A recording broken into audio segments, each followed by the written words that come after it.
quero convidar você a abrir comigo a sua Bíblia no livro de Êxodo, capítulo 6, verso 3.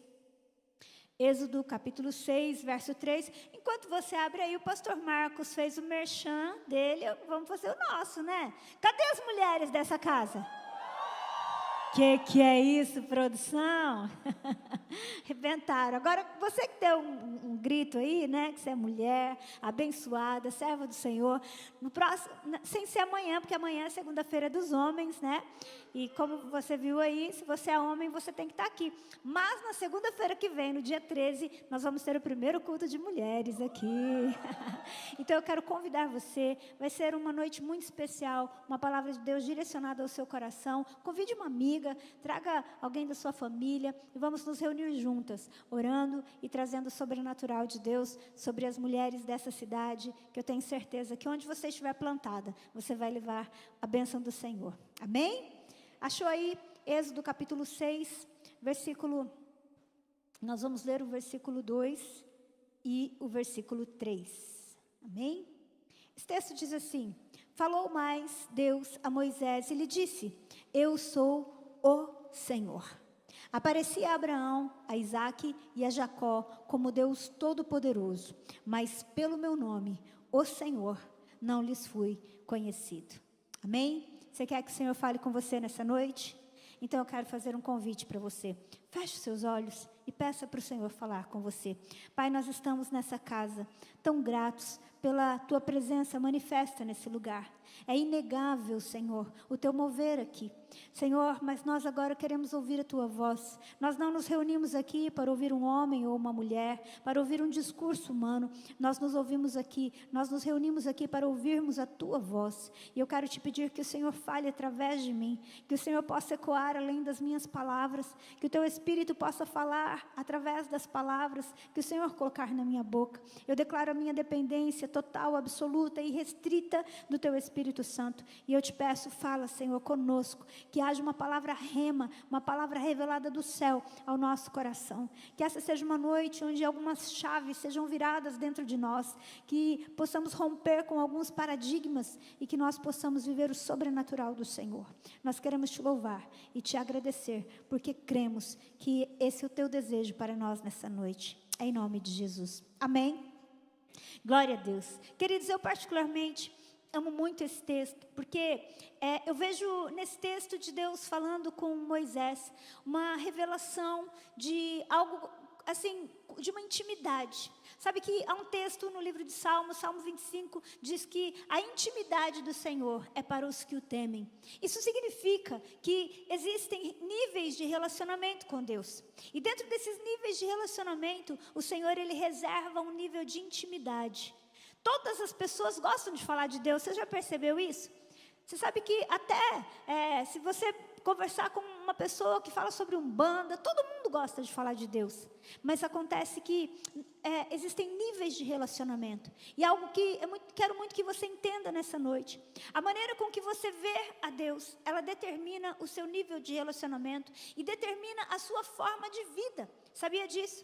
Se você é uma pessoa que cresceu com a cultura de que o Senhor Deus é aquele velhinho da barba branca, que Ele é bondoso, que Deus é bom o tempo todo, e de fato Deus é bom, mas um velhinho permissivo, sabe? Então você fala assim, Deus perdoa, isso aqui Deus não liga, e então muitas vezes as pessoas elas têm uma vida despretensiosa, uma vida sem compromisso com Deus. Por quê? Porque ela acha que o Senhor, Ele não se importa com princípios, Ele não se importa com valores. Por outro lado, existem pessoas que elas não se relacionam com Deus, porque elas também têm a visão do velhinho da barba branca, mas esse velhinho tem um cajado na mão, e se você errar, haja cajadada na sua cabeça, né? É a visão do Deus castiga. Olha, se você fizer isso, Deus castiga. E então nós crescemos pensando que Deus castiga, e por causa disso, nós não temos um relacionamento de intimidade com Deus. E quando nós lemos esse texto aqui, nós vemos que Deus está dizendo para Moisés, que Deus está trazendo uma revelação nova de quem Ele é para Moisés. E Ele diz aí, eu vou pedir para o pessoal da projeção projetar o versículo 3. Deus, Ele vem dizer aqui, eu apareci a Abraão, a Isaque e a Jacó, e eles me conheceram pelo nome, por um Deus todo-poderoso, mas pelo meu nome, o Senhor. por esse nome eu não fui conhecido. Olha que coisa interessante. Se puder projetar aí, Êxodo 6, verso 3, eu agradeço. Quando ele diz aqui, ó, pelo meu nome, o Senhor, aqui, o que acontece? Ele está dizendo que nesse nome, o Senhor, ele significa Yahvé, o Deus que é, aquele que é, o Deus que existe. Você sabe que é a primeira vez que Deus aparece para Moisés, e ele fala assim, mas Deus, eles vão falar que quem me enviou? E então Deus fala, diga que o eu sou te enviou. Deus, ele vem dizer, ele vem trazer uma revelação sobre o seu nome, um nome de um Deus imutável, um Deus que não apenas faz coisas como Deus Todo-Poderoso, mas o Deus que é. E essa revelação vai nortear a vida de Moisés, durante todos os seus dias, durante tudo aquilo que Moisés vai fazer na sua vida. Nós vamos ver Moisés um homem fiel, nós vamos ver que aquele povo de Israel, eles vivem muitas coisas, eles vivem muitos milagres, e acredite, sinceramente, quando a gente olha para o Antigo Testamento, é difícil ver alguém que tenha experimentado mais milagres do que Moisés. Mas o que a gente percebe é que Moisés, ele desejava algo mais da parte do Senhor. Então, queridos, nós vemos aqui já que existem duas maneiras de nós nos relacionarmos com Deus. Uma maneira de nós nos relacionarmos com Deus é nos relacionarmos com aquilo que Ele faz. Um Deus que faz. E a outra maneira que nós temos de nos relacionar com Deus é nos relacionar com o Deus que é. Quando nós olhamos para Moisés, por exemplo, você há de convir que não é fácil lidar com pessoas. Alguém concorda com isso? Só? Quase todo mundo? As pessoas, e nós nos incluímos nisso, tem dia que não é fácil lidar nem com a gente, não é assim? Agora você imagina liderar pessoas, nós estamos falando aí de quase 1 milhão de pessoas no deserto, no meio de escassez, no meio de tantas coisas, tantas dificuldades, mas nós percebemos que Moisés, ele permanece firme, ele sabia quem é Deus, e esse foi o segredo da sua vida.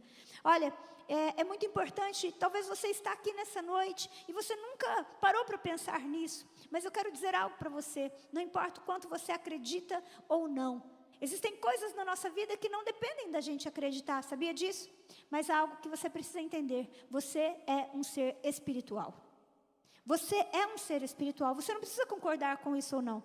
Essa semana eu vi, inclusive compartilhei uma tirinha da Mafalda, né? Que o amiguinho dela vem e fala para ela assim, viu? Você falou para mim que a gente vai para o céu. E ela falou, é verdade. E aí ela fala assim, mas como é que os obesos, ela não fala isso, né? Como é que os gordos vão ter impulso? Daí ela falou, você não entendeu nada, o corpo não vai. Daí ele fala, a gente vai ter que devolver o vasilhame? Então assim, eu quero te dizer uma coisa, sabe esse vasilhame aí? Até isso você vai ter que devolver, porque nós somos um ser espiritual. E porque nós somos um ser espiritual, nós só podemos nos relacionar com Deus de modo espiritual. Mas mesmo sabendo disso, muitas vezes nós nos relacionamos com Deus apenas com base naquilo que Ele faz. E quando eu olho para essa narrativa, quando eu olho para aquilo para a história de Moisés e para a vida de Moisés, nós vamos perceber que Moisés, ele acompanhou todos os sinais. Ele não apenas viu Deus fazer, mas ele foi um canal para que Deus fizesse. Mas mesmo assim, Moisés, ele era diferente do povo. Nós percebemos que os anos passam, os 40 anos que Moisés lidera o povo passa, e muitas pessoas morrem no deserto, mas Moisés permanece. Por quê? Porque aquele povo se relacionava com um Deus que faz. E quando a gente olha para Miriam dançando, quando o mar vermelho se abre, a gente vê esse povo se alegrando naquilo que Deus estava fazendo, mas nós vamos ver esse povo reclamando por falta de água, e então Deus manda água e eles se alegram. Daí daí eles sentem falta de carne, eles começam a murmurar e a reclamar, não existe adoração nos seus lábios, então Deus manda carne, e aí eles se alegram, e depois eles morrem, e aí eles reclamam, e então eles querem pão, e Deus manda pão. Queridos, essa é a característica de alguém que se relaciona com Deus que faz. Se Deus faz o que eu quero, Deus faz o que eu entendo, se Deus faz aquilo que cabe na minha mente, então eu me alegro. Agora, se eu não estou entendendo o que Deus faz, se isso não cabe na minha mente, se eu estou sofrendo e eu entendo que Deus é um Deus que é bom, então eu fico decepcionado com Deus. Você sabia que hoje existem muitas pessoas que estão decepcionadas com Deus? Pessoas que perderam pessoas que passaram por circunstâncias que não puderam entender. E essa é uma coisa muito séria e muito preocupante para nós. Por quê? Porque nossa natureza é uma natureza volúvel. Nossa natureza, queridos, é uma natureza, tudo em nós muda. E o nosso humor muda. Quantas vezes a gente acorda de manhã e a gente não tem vontade nem de sair da cama? Quantas vezes a gente acorda pela manhã e a gente, se pudesse, a gente queria não poder falar com ninguém. E outro dia a gente está todo empolgado, está todo animado. Quantas vezes a gente acorda desejoso de estar na casa do Senhor, de adorar ao Senhor, né? E outro dia a gente fala, hoje eu não vou, eu não estou, até brinquei com isso pela manhã, né? E é muito comum, eu já ouvi várias pessoas falarem isso, hoje eu não vou na igreja, porque eu não estou sentindo. Querido, a pessoa que vive de sentimentos, ela é uma pessoa almática, ela vive direcionada pela sua alma. E uma pessoa direcionada pela sua alma, normalmente, ela se relaciona com Deus através daquilo que Deus faz. Mas quando nós nos relacionamos com Deus pelo que Ele faz, nossa adoração, ela vai ser motivada pelos acontecimentos e pelos nossos sentimentos. E então nós não temos uma vida de constância, e nós não damos a Deus aquilo que Ele de fato é digno de receber. A gente se perde no processo. E acredite, tem muitas pessoas que deixam de caminhar com o Senhor, porque não entenderam isso. Às vezes nós vamos viver por coisas que vão gerar frustrações. E eu preciso dizer algo muito sério para você nessa noite. Se você não se frustrou com algo na sua caminhada com Deus até hoje, se prepare, porque você vai se frustrar. Eu não estou profetizando sobre a sua vida, porque é um fato. Porque nós lidamos com pessoas, e as pessoas vão te decepcionar. As pessoas, você vai ser ferido. E ainda que você não fosse ferido e decepcionado pelas pessoas, por causa de quem elas são, Deus moeria você, para que aquilo que está no seu coração viesse à tona. A Bíblia diz lá no livro de Deuteronômio, que Deus fez com que o povo passasse no deserto, para que eles conhecessem o seu coração. Veja, Deus não precisa conhecer seu coração. Olha que coisa mais interessante. Eu vou falar de novo. Deus não precisa conhecer o seu coração, porque Ele já conhece. Ele já sabe. Salmo 139 diz que ainda antes que a palavra chegue na minha boca, Ele já sabe. Sabe por quê que Deus faz com que algumas circunstâncias nos apertem e algumas coisas venham à tona? Para que nós possamos saber o que está dentro de nós. Sério isso, né, gente? Entenda isso. Então, nós vamos passar por circunstâncias, nós vamos passar por situações desconfortáveis. E se o nosso relacionamento com Deus é com base naquilo que Ele faz, então a gente vai se frustrar, porque Ele não mandou uma pessoa como eu gostaria, porque o meu casamento aconteceu isso, ou porque no ministério aconteceu aquilo, ou não aconteceu aquilo. Foi exatamente o que aconteceu com o povo no deserto. E é por isso que eles se tornaram murmuradores, eles não entenderam a grandeza, eles não entendiam aquilo que Deus faz. Agora eu preciso dizer algo para você. Eu e você nunca vamos capturar a mente do Senhor. Eu e você nunca vamos capturar tudo que Deus está fazendo, porque a mente do Senhor é infinitamente maior. Aquilo que Deus pensa é maior. Um exemplo disso é a morte de Jesus na cruz. Quantas pessoas olham para Jesus com um olhar de dó e entendam aquilo que eu vou falar nessa noite. Nós temos sim que entender, olhar com amor e compaixão a entrega de Jesus na cruz. Mas a Bíblia diz que para Deus agradou moê-lo. Por quê? Porque era necessário, fazia parte do plano de Deus. Não foram os judeus que mataram Jesus, não foram os romanos que mataram Jesus, foi Jesus que entregou a sua vida por causa de um plano eterno, para que eu e você pudéssemos ter acesso à presença de Deus. Agora, Jesus, como entendia isso, e ele se relacionava com Deus num outro patamar, nós não vemos Jesus falando, cadê Deus? Nós não vemos Jesus frustrado. Agora, existem muitas pessoas que estão frustradas hoje, e elas estão frustradas porque elas não estão entendendo o que Deus está fazendo. Mas por quê? Queridos, é natural em um momento da nossa vida a gente se relacionar com Deus pelo que Ele faz, porque quase todos, não todos, mas quase todos nós, quando começamos a nossa caminhada no Evangelho, nós temos uma necessidade, e a gente vê o Senhor suprindo, e a gente se alegra, e a gente vê Ele suprindo de novo, e a gente se alegra, mas vai ter um momento que parece que Ele não vem. Vai haver um momento que parece que existe uma sequidão. Vai haver um momento na nossa vida de fé que parece que Deus não responde mais da mesma forma. E sabe o que vai nos sustentar? É quando nós criamos um relacionamento baseado em quem Ele é. Quando nós nos relacionamos com Deus com base no que Ele faz, nós temos a probabilidade de nos ofendermos com facilidade. Você já viu alguém decepcionado com Deus, porque perdeu alguém que não gostaria de ter perdido, decepcionado porque as coisas não aconteceram como ele gostaria? Então, sem perceber, nós podemos ter um relacionamento com o que Deus faz, com o Deus que faz. Mas sabe de uma coisa? Nessa noite, o Senhor está dizendo para mim e para você, assim como Ele falou para Moisés, eu tenho um outro nível de relacionamento para viver com você. Pelo meu nome todo-poderoso, nem Abraão, nem Isaac, nem Jacó, por esse nome, o Senhor, eles não me conheceram. Eles me conheceram pelo nome, o Todo-Poderoso, mas pelo meu nome, o Senhor, aquele que é, nem eles me conheceram. Mas Ele faz essa revelação para Moisés. E isso vai fazer toda a diferença na vida de Moisés, porque enquanto o povo oscilava entre seus sentimentos, entre os seus pensamentos, Moisés permanecia. Moisés permanecia. O povo duvidava da sua autoridade, mas ele permanecia. O povo duvidava que Deus iria fazer, mas ele permanecia. O povo duvidava da autoridade de Arão, mas Moisés permanecia. E qual era o segredo? O segredo é que ele se relacionava com o Senhor, aquele que é, o Deus que é. Ele sabia quem ele era, o Deus santo, o Deus justo, a sarça ardente, aquele que se mostrou todo-poderoso para ele, mas acima de tudo aquilo que ele pudesse ver, o santo, justo, fiel, o Yahvé. Moisés viu isso da parte de Deus, ele olhou, ele entendeu isso. Davi também entendeu isso.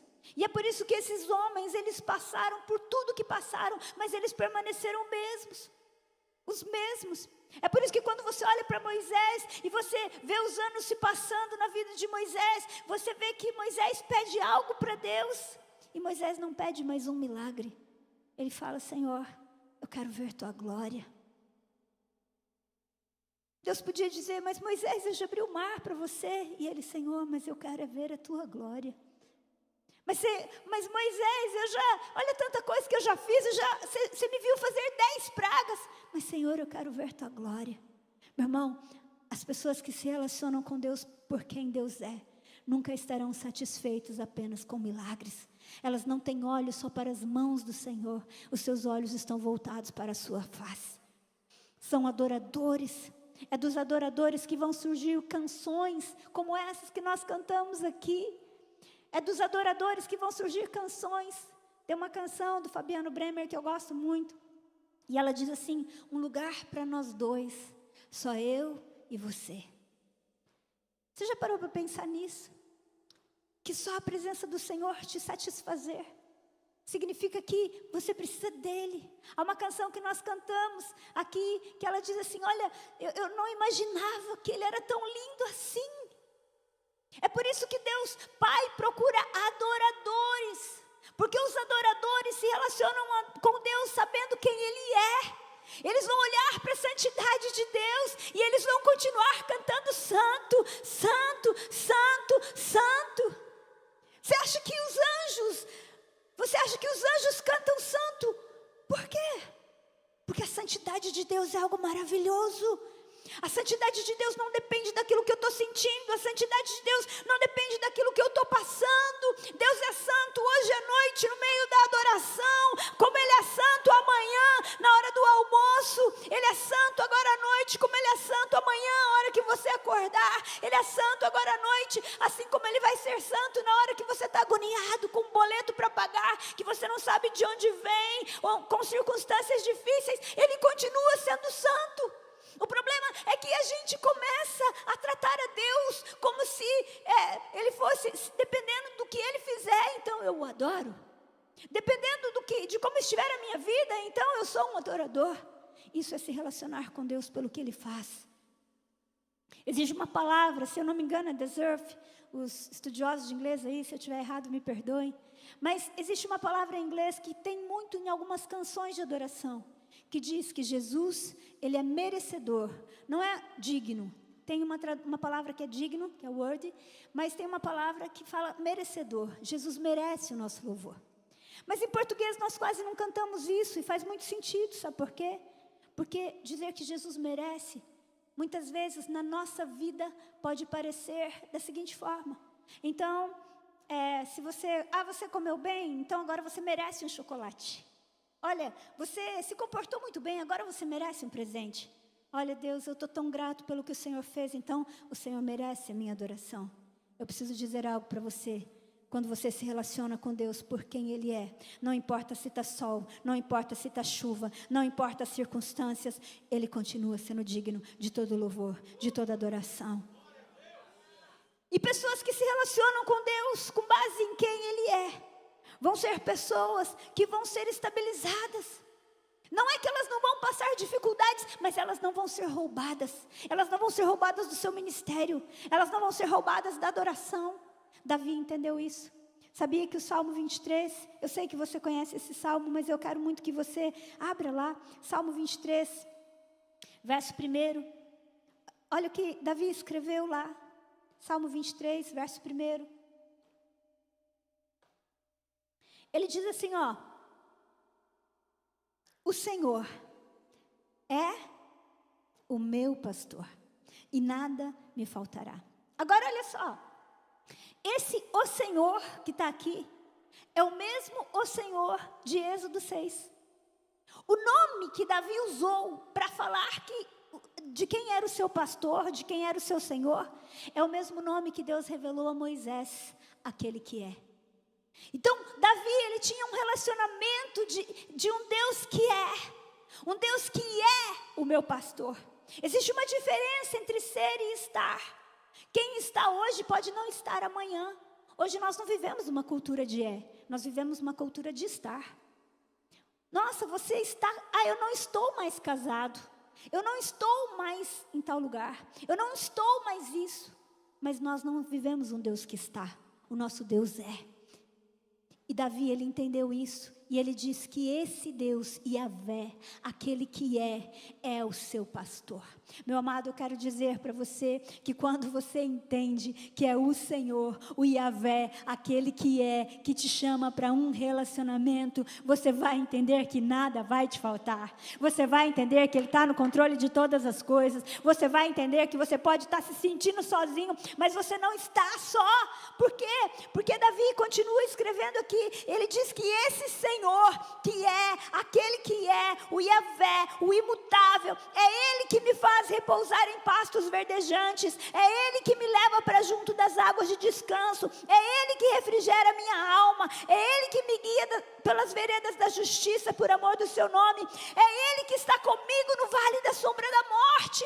Meu irmão, a palavra de Deus não diz que a nossa vida vai ser uma constância, mas a palavra de Deus diz que Ele não muda, aquele que é o seu pastor, aquele que é aquele que te convida para andar em águas mais profundas, aquele que é aquele que te convida para ter uma revelação de um Deus imutável, que independente da circunstância que eu e você passemos, Ele permanece o mesmo. E quando a gente entende isso, a gente deixa de andar para cima, para baixo, a gente deixa de oscilar na fé, a gente deixa de abandonar o nosso chamado, a gente deixa de viver uma vida rasa, porque a gente entende que Ele é digno de toda adoração, Ele é digno da minha vida, Ele é digno da gente se gastar por Ele é digno da nossa entrega, Ele é digno de uma adoração visceral, Ele é digno de uma adoração que atrai o coração do Pai, que não depende da circunstância, que não depende dos meus sentimentos, porque eu tenho um relacionamento com um Deus que não muda. E porque Ele não muda, não importa a força do vento, não importa as circunstâncias, não importam as frustrações, não importa a força da maneira que pisam no meu pé, não importa se o trabalho que se abriu para mim não é aquilo que eu sonhava, importa que Yahvé é o meu pastor, aquele que é o Senhor que não muda, o Deus Todo-Poderoso. Será que Davi teve oscilações na sua vida? Será que Davi teve circunstâncias difíceis? Teve. Davi foi traído. Davi foi traído pelo seu próprio filho. Seu filho arrumou uma artimanha, mas ele não se perdeu. Meu irmão, eu quero dizer uma coisa para você. Davi não se perde, mesmo que ele erre, porque ele sabe quem Deus é. Eu preciso que você entenda algo. Sempre haverão mudanças na nossa vida. Você sabe que a cada 11 meses, as nossas células, elas mudam. Se você não faz isso, você já deve ter visto alguém que tira uma foto no mesmo dia, todos os anos. E você vai perceber como nós vamos mudando. O nosso corpo muda, o nosso rosto muda. Mas tem uma coisa, o nosso Deus não muda. É como se, ao entender quem Deus é, nós tivéssemos um lugar seguro.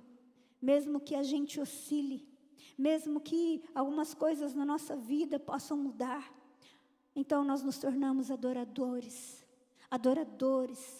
que atraem a presença do Senhor, adoradores que não servem ao Senhor por um ano, com intensidade, e depois abandonam, adoradores que adoram ao Senhor, não por 2 anos ou por 5 anos, hoje de manhã eu citava aqui o Danduque tem hoje, eu não sei quantos anos, mas deve ter uns 70 anos quase, aproximadamente 70 anos. E você vê um homem, um adorador apaixonado. Alguém usado por Deus para incendiar o coração de gerações. Qual é o segredo?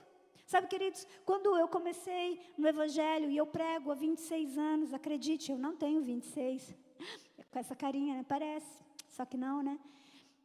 Mas eu prego há 26 anos e quando eu comecei no ministério, eu admirava as pessoas jovens que se destacavam na música ou na pregação. Mas com o tempo, eu percebi que não é difícil começar. Eu percebi que não é difícil nós sermos intensos no começo. Mas o grande desafio é nós permanecermos intensos. E quando o Senhor trouxe essa palavra ao meu coração, eu entendi que o segredo de nós permanecermos intensos, queimando, é quando nós nos relacionamos com aquele que é e não apenas com aquele que faz. Eu e você precisamos entender que vão haver momentos na nossa vida que nós não vamos entender o que Deus está fazendo. Nós não vamos entender. Não é porque Deus simplesmente não quer que a gente entenda, é porque nós não vamos conseguir acompanhar a mente do Senhor. Veja, de eternidade a eternidade, Ele é Deus. Pense como estava o coração de José. Depois de ter sonhos, vendo que a sua família se dobraria, ele lá sendo vendido como escravo. Mas ele não se perdeu do Senhor. Ele continuava, a Bíblia diz que Deus era com ele, até na prisão. Ele não se perdeu. Olha para Daniel. Daniel estava lá no palácio, mas mudava rei. Aquele rei saía, vinha outro, e ele permanecia fiel, porque ele se relacionava com o Deus que é. Romanos capítulo 11, versículo 33 ao 36, eu quero ler com você. Olha como Paulo escreve sobre a mente do Senhor. Romanos capítulo 11, versículo 33 ao 36.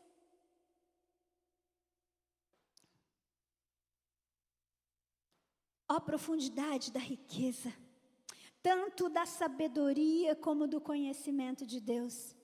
Quão insondáveis são os seus juízos e quão inescrutáveis ou inexplicáveis, insondáveis são os seus caminhos.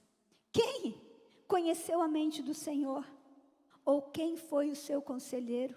Ou quem primeiro deu a ele para que venha a ser restituído? Porque dele, por meio dele e para ele são todas as coisas. A ele, pois, a glória eternamente. Amém.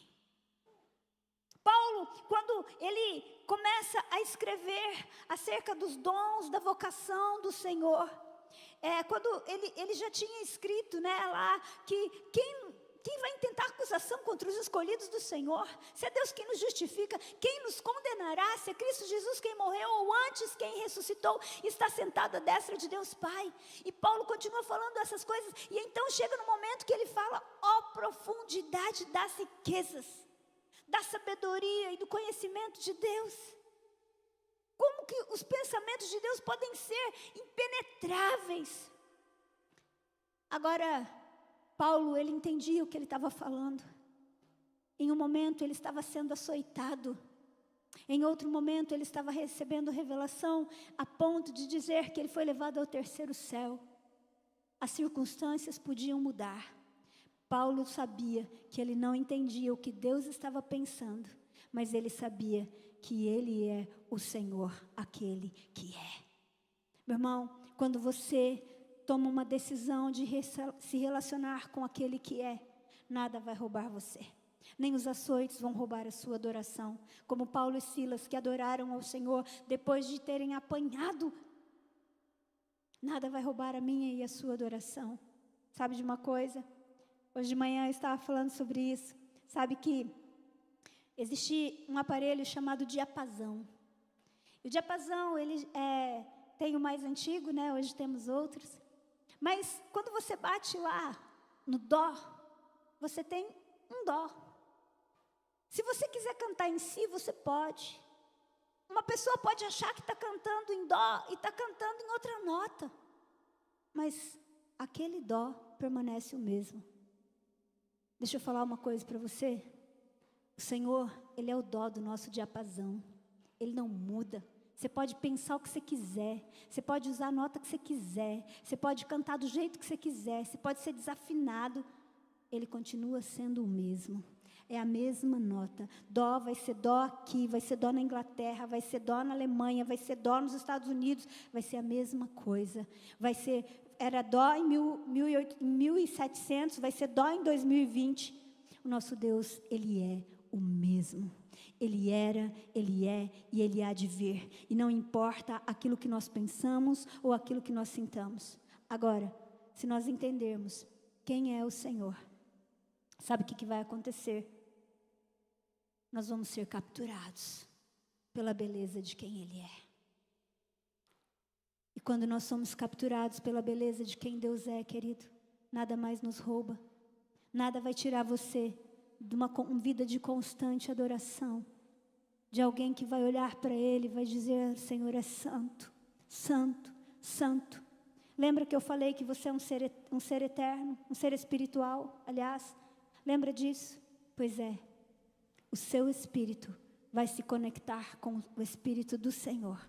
E então você vai descobrir que não há alegria maior, que não há prazer maior. E você vai descobrir para que você nasceu e foi criado. Para ser um adorador extravagante do Senhor. Aquele que é, não apenas aquele que faz. Você está aqui nessa noite. E sabe, daqui a pouco nós vamos participar da ceia do Senhor. E uma das coisas tão interessantes que Paulo fala, que Paulo traz a revelação sobre a ceia do Senhor, ele usa as palavras de Jesus dizendo, fazei isto em memória de mim. Sabe o que Paulo está sendo usado para dizer acerca de Jesus? Eu não chamei você para olhar para você, eu chamei você para olhar para mim. Sabe o que Deus está dizendo para você e para mim nessa noite? Eu não chamei você para olhar para você, eu não chamei você para olhar para as circunstâncias. Eu não chamei você para você depender do que eu faço. Eu chamei você para você olhar para mim. Eu chamei você para que os teus olhos sejam abertos, para que você entenda quem eu sou, porque eu sou o que sou. E mesmo quando você não entender nada, mesmo quando você passar por períodos de sequidão, se você entender que eu sou o que sou, vai brotar do seu coração uma adoração. E então eu venho ao teu encontro. E eu tiro você desse lugar de sequidão. Eu tiro você desse lugar dessa falta de entendimento. E você vai dizer, como Jesus na cruz, perto da cruz, no Getsemane, não como eu quero, Senhor, mas como o Senhor quer. O Senhor está procurando uma geração de Moisés, uma geração de Daniéis, uma geração de Davis, de homens e mulheres que não são barrados pelas circunstâncias, de homens e mulheres que não são barrados por sentimentos, de homens e mulheres que não são barrados por ofensas. Me dá uma tristeza quando eu encontro alguém que não vai mais na igreja porque fala, eu fiquei muito frustrado, eu me decepcionei, porque eu penso, meu Deus, mas foi Jesus que morreu na cruz por você. Nós não temos o direito de parar de olhar para Ele, porque Ele é o autor e consumador da nossa fé. E nessa noite, o Espírito Santo de Deus está neste lugar, convidando a mim e a você para olharmos para Ele incansavelmente, sabendo quem Ele é e não apenas para aquilo que Ele faz.